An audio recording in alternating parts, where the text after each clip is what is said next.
Good, yeah. Bismillah, walhamdulillah, wa salatu wassalamu ala rasulillah wa ala alihi wa sahbihi wa lah, amma ba'd. قال الله سبحانه وتعالى في كتابه العزيز.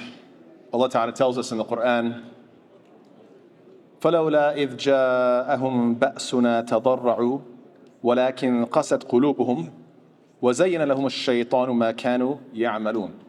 Allah Ta'ala tells us, then why, or I should say Allah Ta'ala asks us, then why, when our punishment came to them, did they not humble themselves? But their hearts became hardened, and shaitan made attractive to them that which they were doing. The fact of the matter is that if you're living a obstinate or rebellious, unrighteous lifestyle, then obviously that's bad. But it's not just that it's bad, it's that such a rebellious lifestyle is going to inevitably lead to difficulty.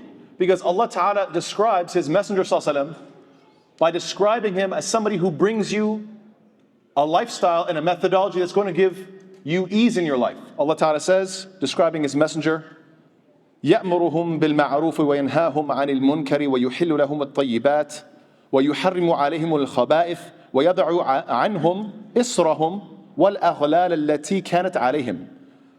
The Prophet ﷺ is described as the one who enjoins upon them what is right, forbids for them what is wrong, makes lawful to them what is good, and prohibits that which is evil, and relieves them of their burden and the shackles which were upon them. So clearly, if you're following the path of the Prophet ﷺ, you're going to be pointed towards all good, and if you go away from that, you're going to be going towards evil, towards these shackles, towards this burden, towards difficulty. So naturally, somebody who's living a sinful lifestyle is going to be struck by some kind of difficulty. The question then becomes, what is going to be your reaction? Will you humbly change, or will you, as they say, be wrong and strong?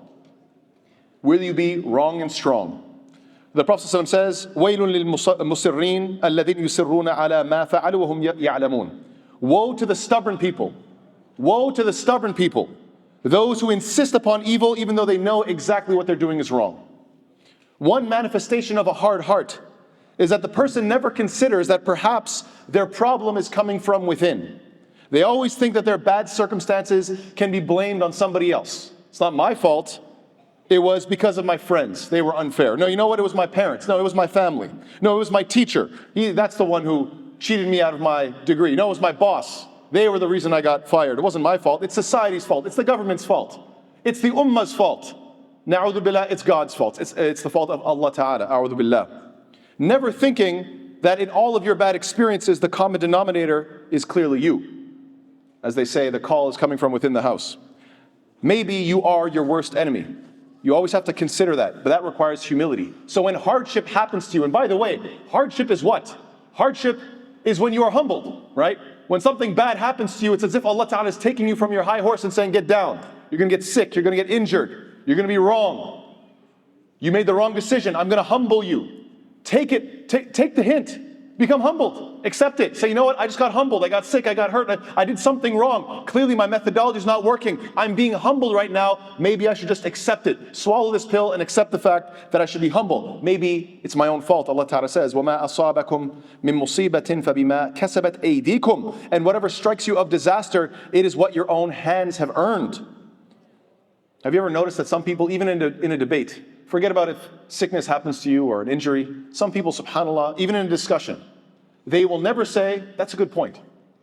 SubhanAllah, it's very bizarre. You can debate with somebody for a full hour, 2 hours, and you think, you couldn't even say one time. I'm not saying you have to agree with everything I'm saying. I didn't say one thing you could say, okay, that's a good point. Brothers and sisters, if you're having a discussion with somebody, at least agree with something. Even if 99% is wrong, say, you know what, that 1% was a good point. Always try to give credit where credit is due. And when a disaster strikes you, whether you're wrong in a discussion or whether you made a wrong choice in your life and something bad happens to you, allow that humility to wash over you. Why? Because if you do not, then your heart is going to harden. What does that mean? That means it hardens towards the truth. And when your heart hardens towards the truth, then subhanAllah, this is evidence that subhanAllah that you have kibr in your heart. And also, what's the second thing that's going to happen? Allah says, is tazyin of shaitan. Shaitan is going to beautify what? Beautify evil towards you.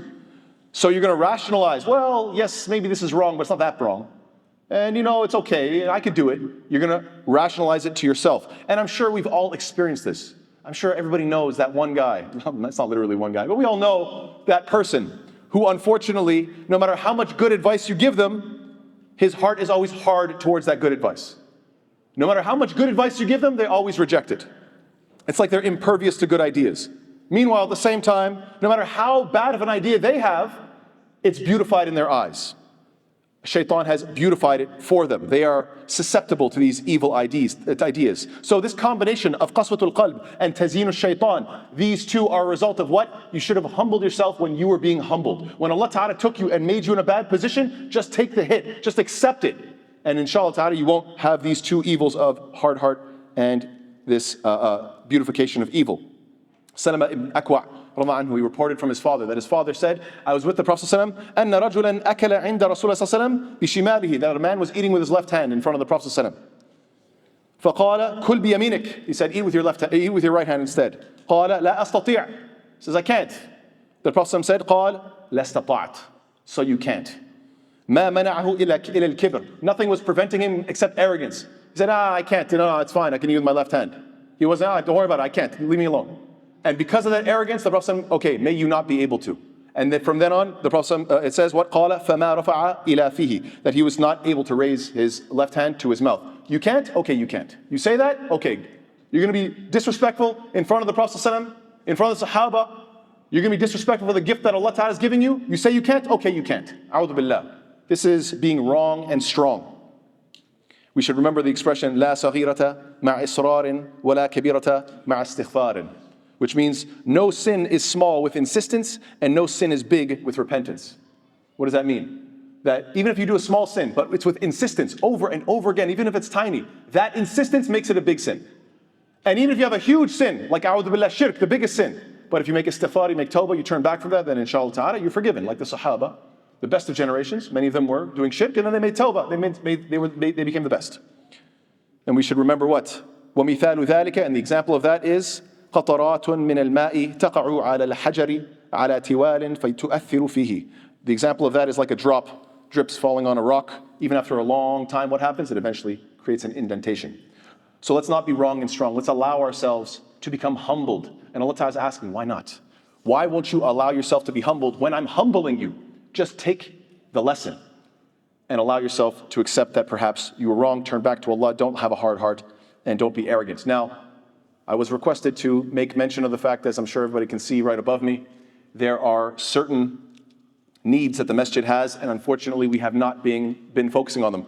Alhamdulillah, as a masjid, we've been focusing on raising money for a lot of good things. But we can't forget our own masjid in the process. SubhanAllah. Certain basics need to still be paid. So hopefully you guys can see what can be paid. It's also important, it was mentioned to me earlier, that in this masjid at Jum'ah, there's, let's say, roughly over 500 people. Let's say, give or take, maybe even more. Everybody walks out and can put money in the box, right? And subhanAllah, last week there was about $200 in the box. So how much does that equate for each person? Very, very little. Don't be shy to reach into your pocket, put something down, inshallah ta'ala. Those little amounts, they add up and they take care of the water, the lights, etc., all these different needs that we have. And let's also remember that, alhamdulillah, on the back, screen over there, there is a screen that shows how you have a QR code that you can sign up to become a member of the masjid. When you become a member of the masjid, one of the things that's required of you is that you have to pay $1 a day or $365 for the year to be a member. So it's not, hopefully, inshallah, not a overly burdensome amount, but it makes a big difference. The more families, the more people sign up, then inshallah ta'ala, these little things that you see above me, inshallah ta'ala, they get taken care of year by year. So may Allah Ta'ala make us of those who, inshallah, are generous, take care of these masjid needs. Barakallahu feekum. Wassalamu alaikum wa rahmatullahi ta'ala wa barakatuh.